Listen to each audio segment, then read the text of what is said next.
Pernahkah kamu jatuh cinta pada seseorang yang seharusnya tak mungkin kamu miliki?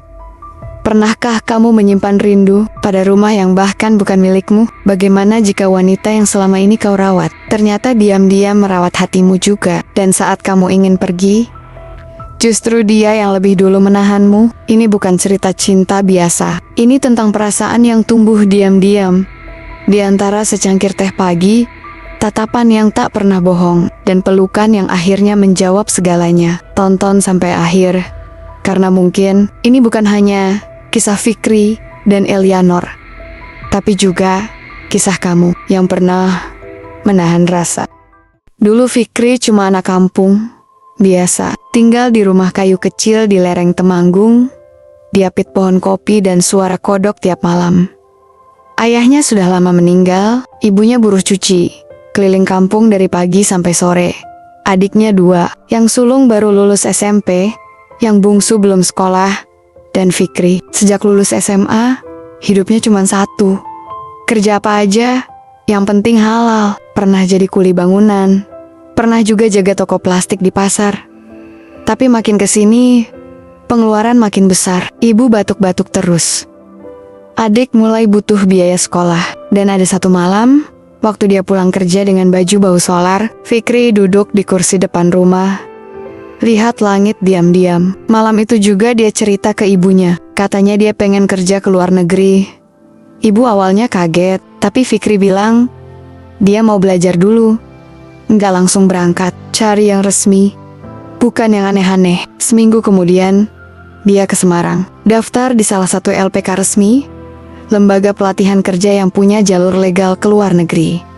Dia ambil program kerja kebun dan lanskap. Karena katanya Australia lagi banyak butuh tenaga kerja untuk daerah-daerah pedalaman. Gajinya lebih besar, tapi butuh disiplin dan sabar. 3 bulan dia latihan, bangun pagi, belajar bahasa Inggris, cara bersih-bersih rumah orang, cara tanam dan siram tanaman, sampai diajarin sopan santun kerja sama bule, bukan main. Tapi Fikri serius, dia tahu ini jalannya. Setelah lulus, dia nunggu visa keluar, hampir 1 bulan, lalu dapat panggilan. Nama majikannya Eleanor Hart, tinggal di New South Wales, jauh dari kota. Rumahnya besar, tapi hanya dihuni oleh 1 orang, Ellie. Begitu semua orang memanggilnya. Dulunya penari profesional, keliling Eropa, bawa nama Australia. Tapi 2 tahun lalu, mobil yang ditumpanginya tergelincir waktu pulang latihan. Sejak itu, kakinya tak bisa digerakkan. Dunia yang dulu penuh cahaya, mendadak jadi sempit.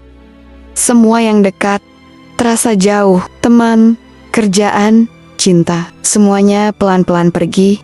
Ia pindah ke rumah peninggalan ibunya, sebuah rumah kayu tua, dikelilingi ladang luas dan pohon eukaliptus. Sehari-hari ditemani kursi roda dan 1 staf lanskap yang sudah tua, yang sekarang akan pensiun. Dan saat itulah, datanglah Fikri, naik mobil jemputan dari bandara. Jantungnya deg-degan waktu pertama kali lihat gerbang rumah itu. Tapi di dalam hatinya, dia cuma bilang, ini langkah pertama, semoga benar. Hari itu, Ellie tak keluar menyambut. Fikri hanya bertemu staf tua yang akan digantikannya. Rumahnya besar, tapi sunyi. Tak ada tawa, tak ada suara TV, hanya denting sendok dari dapur dan angin yang masuk lewat jendela. Fikri berdiri di tengah ruang tamu, diam. Matanya menyapu seluruh ruangan. Dan untuk pertama kalinya, dia merasa ini bukan cuma soal kerja, ini soal hidup. Dan mungkin soal sesuatu yang lebih besar nanti. Hari kedua Fikri kerja, ia bangun lebih pagi dari biasanya. Udara luar masih dingin, tapi gak menusuk seperti kemarin. Mungkin karena hatinya udah mulai tenang. Setelah salat subuh, dia langsung keluar ke halaman belakang buat nyapu dedaunan yang berjatuhan. Di rumah itu, pagi datang pelan. Gak ada suara tetangga, gak ada klakson motor, cuma angin, burung, dan suara langkah sendiri. Pas dia lagi menyapu di dekat pohon kecil, terdengar bunyi lembut dari balik pintu kaca. Bunyi roda berderit pelan. Seorang perempuan muda mendorong kursi rodanya sendiri. Rambutnya dibiarkan jatuh ke bahu, pakai sweater tipis warna coklat dan selimut di pangkuannya. Matanya menatap Fikri tanpa ekspresi, tapi jelas dia memperhatikan. You're the new one. Kamu orang baru itu. Fikri langsung berdiri tegak. Iya, Mbak, saya Fikri from Indonesia, right? Dari Indonesia kan? Iya, dari Temanggung. Mbak, tempatnya adem, tapi rezekinya harus saya cari jauh. Ellie tak berkata-kata. Dia hanya mendorong kursinya ke ujung teras lalu berhenti. Tangannya sibuk merapikan selimut, tapi matanya sesekali melirik ke arah Fikri. You work in the garden. Kamu kerja di kebun ya? Iya.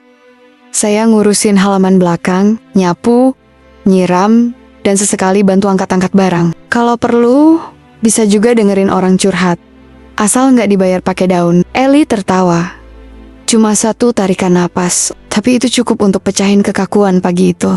You're funny. Kamu lucu juga. Fikri senyum tipis. Kalau saya nggak lucu, ayam-ayam di belakang bisa stres, Mbak.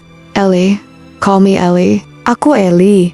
Panggil aja Ellie. Fikri mengangguk. Siap, Mbak Ellie. What? Mbak? Oh, itu kayak Miss tapi versi Jawa.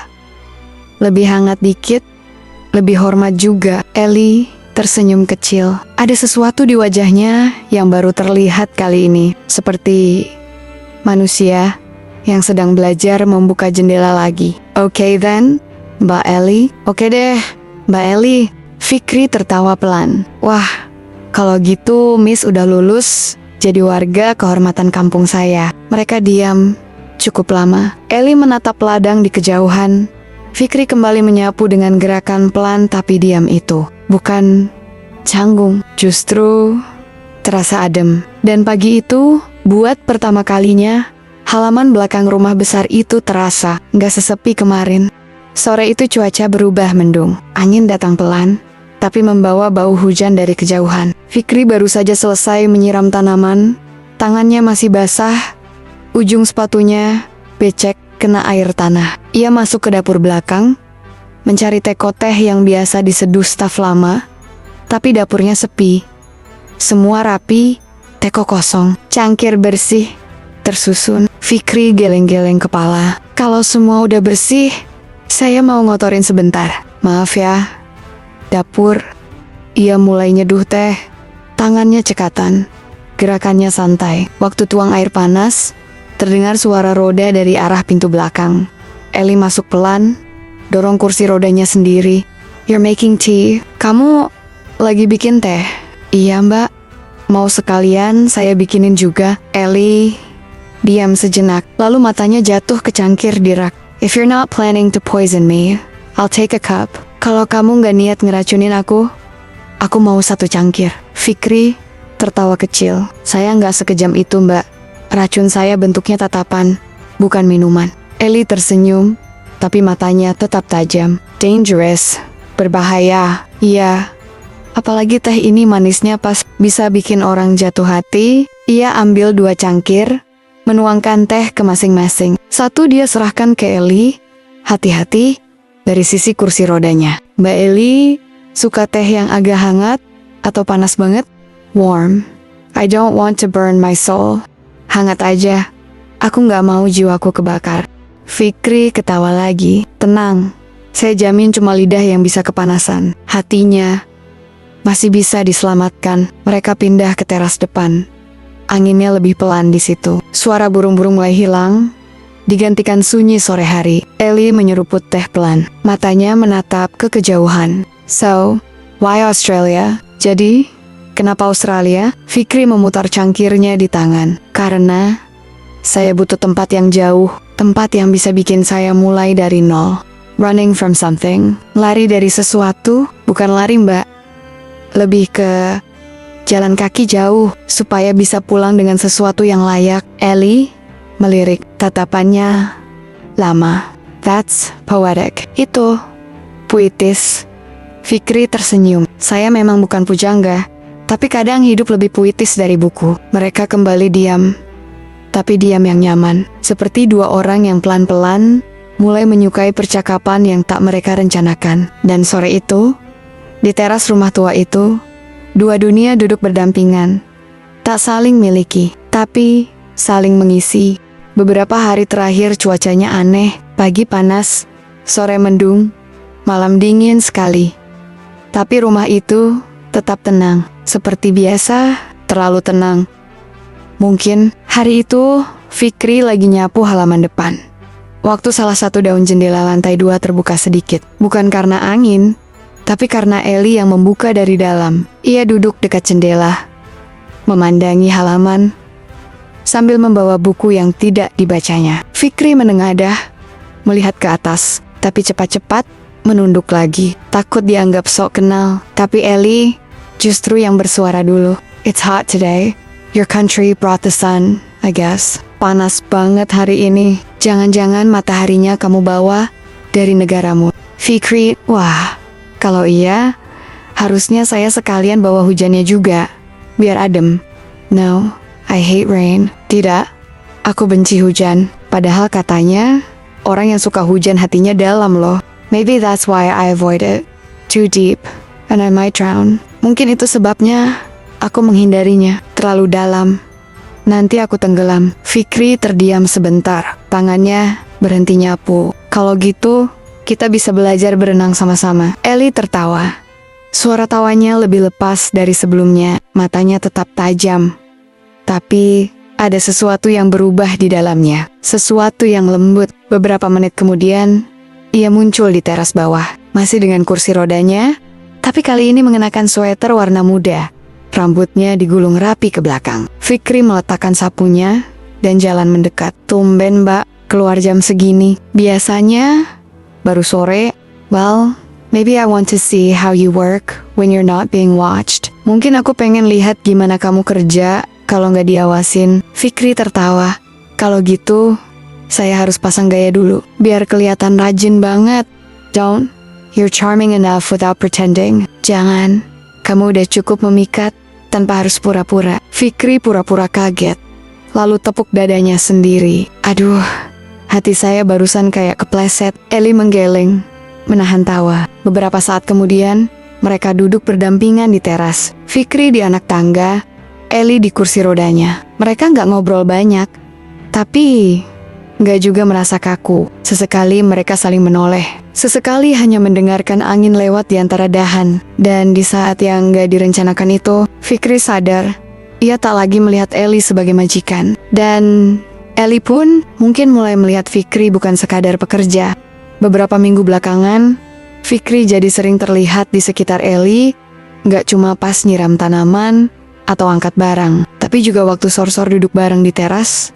Kadang ngobrol, kadang diam saja, kadang ketawa kecil karena hal yang bahkan gak penting-penting amat. Orang rumah mulai ngeh. Seorang asisten rumah tangga yang datang seminggu sekali pernah berbisik waktu Fikri lewat. Hey, hati-hati, gak semua mata di sini netral. Fikri hanya senyum, gak menjawab, tapi ia tahu maksudnya. Ia sadar, mulai ada sesuatu yang dilihat orang. Sesuatu yang dulu cuma perasaan pelan, sekarang sudah mulai kelihatan di permukaan. Hari itu, Eli duduk sendirian di bawah pohon eukaliptus dekat kandang ayam. Tangan kanannya menggenggam buku. Tapi tak satu pun halaman dibuka. Tatapannya ke arah tanah, seperti ada yang ia pikirkan dalam. Fikri datang, membawa 2 cangkir teh. Sudah jadi kebiasaan kecil antara mereka. Sore ini ayam-ayamnya diem banget mbak. Jangan-jangan mereka tahu kita lagi mikir berat. They're smart. Smarter than most humans, I think. Mereka pintar.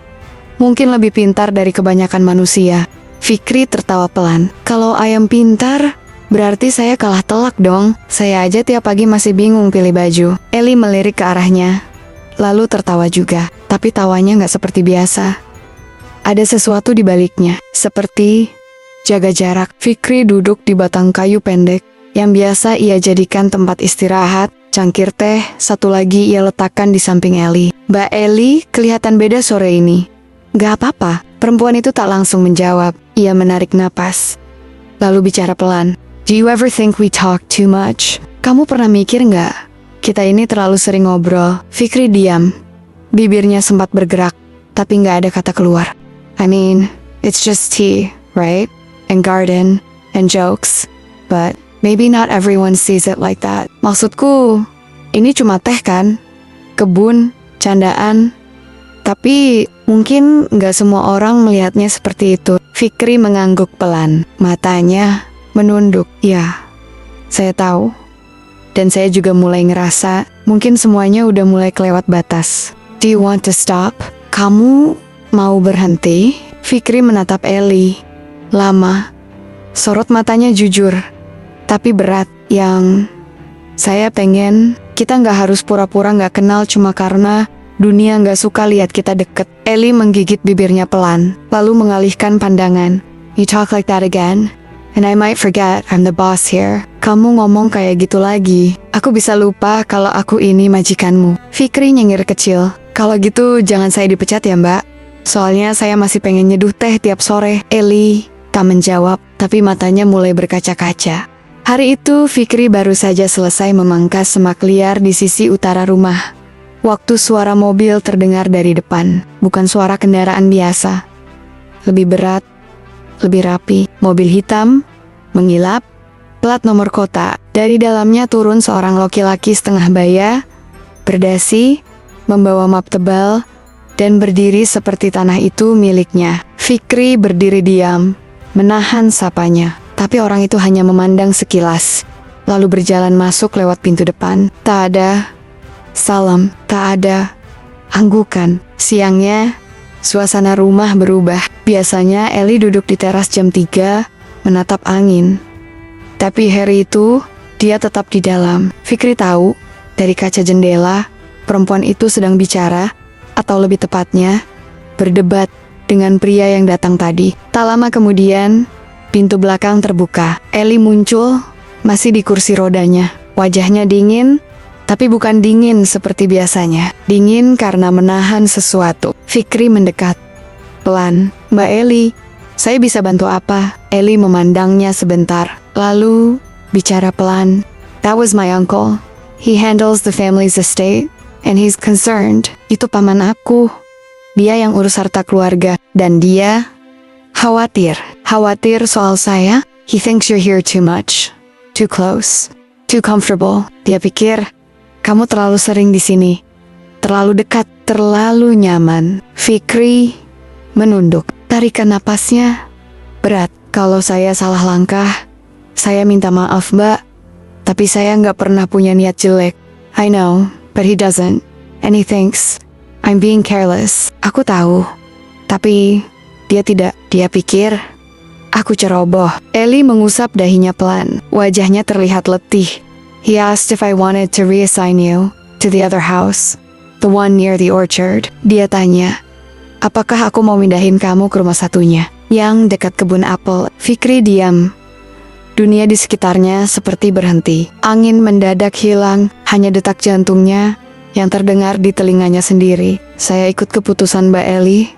Kalau saya harus pindah, saya ikhlas. Ellie menatapnya. Lama, matanya seperti mencari sesuatu. Do you want to move? Kamu ingin pindah? Fikri menggeleng.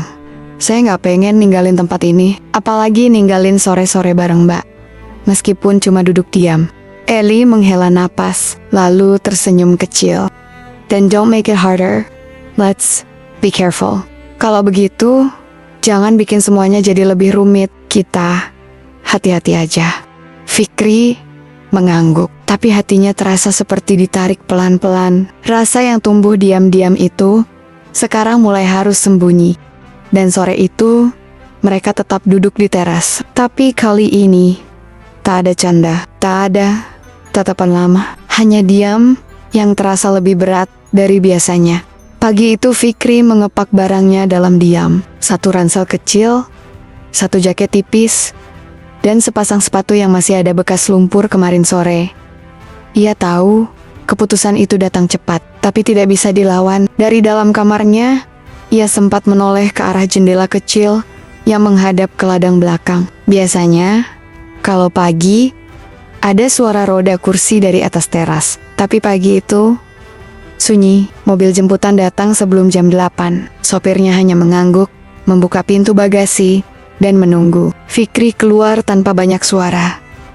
Tak ada pelukan, tak ada salam perpisahan, hanya langkah pelan menuju kendaraan yang akan membawanya ke rumah yang katanya lebih sesuai.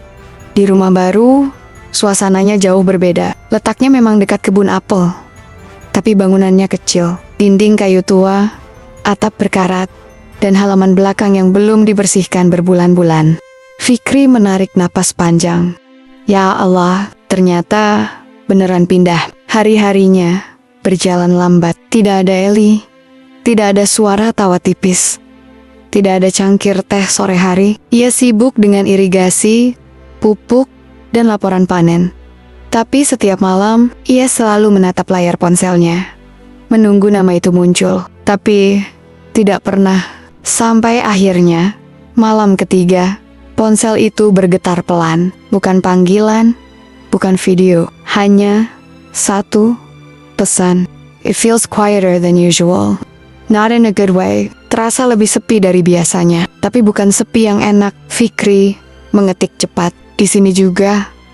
Malah, saya baru sadar suara roda kursi itu penting. Beberapa menit, tidak ada balasan. Tapi Fikri tak menyesal mengirimnya. Keesokan paginya, Fikri bangun lebih awal. Ia bawa semangat palsu ke kebun, menyemprot hama sambil bersiul pelan. Tapi setiap kali ia berhenti, pikirannya kembali ke rumah lama. Sementara itu, di teras belakang yang dulu, Eli duduk sendirian.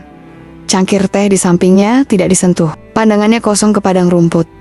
Tidak ada suara. Tidak ada Fikri. Dan sore itu, di dua tempat yang terpisah, dua hati diam-diam saling mengingat. Tapi keduanya terlalu diam untuk memanggil satu sama lain. Hari itu, langit di atas rumah tua Eli terlihat berbeda. Awan-awan menggantung rendah, seolah menunggu sesuatu jatuh dari langit. Tapi tak ada hujan, tak ada angin. Eli duduk di dekat jendela kamarnya, memandangi jalan tanah yang mengarah ke kebun apel. Matanya tak berkedip, kursi rodanya tetap diam. Tapi jarinya menggenggam ponsel yang sejak tadi belum ia lepas. Ia buka pesan terakhir dari Fikri, pesan sederhana yang waktu itu cuma ia balas dengan take care. Kali ini ia buka halaman pesan baru. Jemarinya ragu-ragu. I hate this. Aku benci ini. Everything feels too quiet. Semuanya terlalu sepi. Even the air sounds wrong. Bahkan udara terasa salah. Tapi belum sempat ia kirim, tangannya berhenti. Ia tutup layar itu, dan matanya mengarah ke lemari kecil di sudut ruangan. Beberapa menit kemudian, Eli muncul di depan pintu rumah. Sendiri, kursi rodanya bergerak pelan melewati teras, lalu ke jalur setapak menuju arah kebun. Tak ada yang tahu ia keluar. Ia tidak bilang siapa-siapa. Ia hanya merasa harus bergerak. Jalan tanah itu tidak mulus. Ada batu-batu kecil, ada akar pohon. Tapi Eli tetap mendorong kursinya. Nafasnya mulai berat, tapi ia terus jalan. Sampai akhirnya, dari kejauhan, ia melihat bangunan kecil. Rumah kebun tempat Fikri dipindahkan. Dan di depan rumah itu, ada sosok yang sedang menyiram bibit pohon, membungkuk dengan pelan, memakai topi usangnya yang sudah mulai pudar warnanya. Eli berhenti, ia tidak bersuara. Tapi Fikri seperti merasa sesuatu, ia menoleh. Sekejap, mata mereka bertemu. Eli tak bicara, tapi ekspresinya berubah. Wajahnya merah, napasnya masih terengah. Tapi di matanya ada sesuatu yang baru, sesuatu yang selama ini dia tahan. I didn't come here to check the apples. Aku kesini bukan untuk lihat kebun apel. Fikri mendekat. Wajahnya heran, tapi juga lega. Mbak Eli, ini jalannya nggak gampang. Kenapa maksa keluar? Because I didn't want to wait anymore.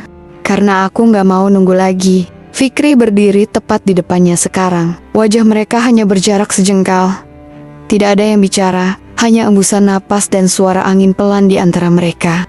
Dan untuk pertama kalinya, Eli menatap Fikri bukan sebagai pekerjanya, tapi sebagai seseorang yang ia rindukan.